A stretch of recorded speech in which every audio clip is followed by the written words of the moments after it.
India முழுவதும் அதே நிலைமைதான். அப்படிப்பட்ட சூழல் இருக்கிறது. அதே போல குழந்தை வாழ எவ்வளவு செவிலியர் எண்ணிக்கை இருக்கிறார்கள் சொன்னால் இல்லை என்பதை பார்க்கிறோம். வெற்றி பெற்றிருக்கின்றோம்.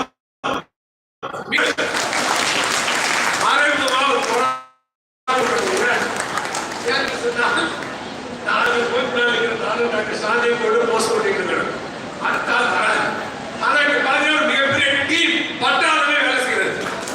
எனவே இந்த பட்டாளம் ஒரு பேச்சிருந்த பட்டாளம், இந்த பட்டாளம் அர்ப்பணிப்புள்ள பட்டாளம், இந்த பட்டாளம் உங்கள் மீது விசுவாசம் உள்ள பட்டாளம், இந்த பட்டாளம் தொழிலாளி வந்த உணர்வுள்ள பட்டாளம் என்பதை நான் சொல்லி கண்டிருக்கிறேன்.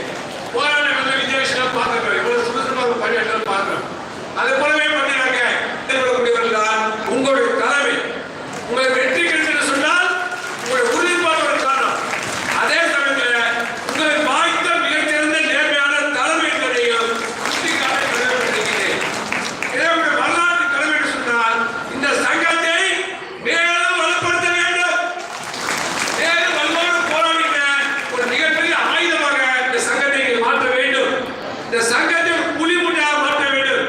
நெல்லிக்காய் மூட்டை மாதிரி சங்கம் இருக்கக்கூடாது. இந்த கூட்டம் புலி மூட்டை மாதிரி இருக்கணும். அப்பதான் சங்கத்தை வலுப்படுத்த முடியும்.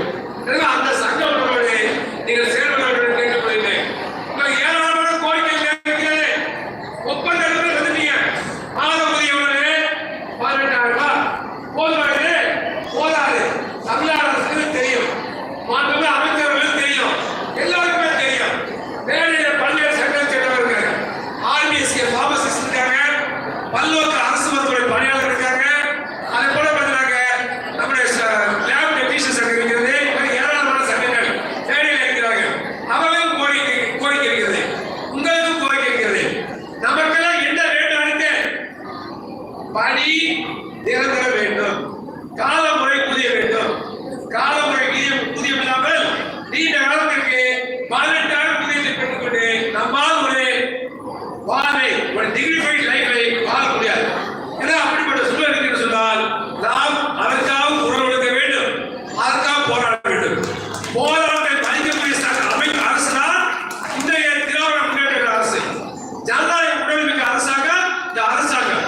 எனவே தான் போராட்டம் பண்றோம், அமைச்சரை பார்க்கிறோம். போராட்டம் பண்ணி அமைச்சரை பார்க்கிறோம். ரவீந்திரநாத் ஏன் போராட்டம் பண்ணி அமைச்சர் கேட்டது. ஆனால் கடந்த ஆட்சி காலத்தில் என்னங்க ஒரு போராட்டம் பண்ணிட்டு அமைச்சர் போறாங்க, நீங்க ஏன் போராட்டம் பண்ணிட்டு கேட்பாங்க. ஆனா இன்னைக்கு இருக்க அரசாங்கம் அப்படிப்பட்ட அரசாங்கம் இல்லை. போராட்டம் செய்துவிட்டு அரசாங்கம் போராட கூட கோரிக்கைகளை கேட்டு அதை தீர்க்கக்கூடிய அரசாங்கம் இருக்கிறது.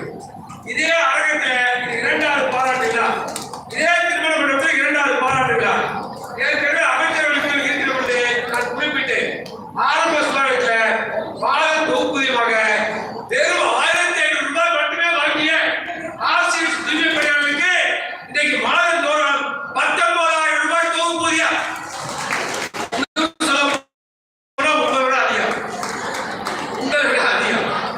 அதற்கு யார் செய்தது? அந்த சாதனை யார் செய்தது? அந்த சங்கம் செய்தது. அந்த சங்கத்தினுடைய பொதுச் செயலாளர் யாரு? டாக்டர் ஏஆர் சாந்தி. அந்த சங்கத்தினுடைய கௌரவ தலைவர் யாரு? டாக்டர் ரவீந்திரநாத். தொடர்ந்து போராட்டம் என்றைக்குமே அரசாங்கம் ஏன் தூய்மை பணியாளர் போராட்டம் பண்ணி கேட்டது இல்லை. கேட்டாங்களா? இல்லை.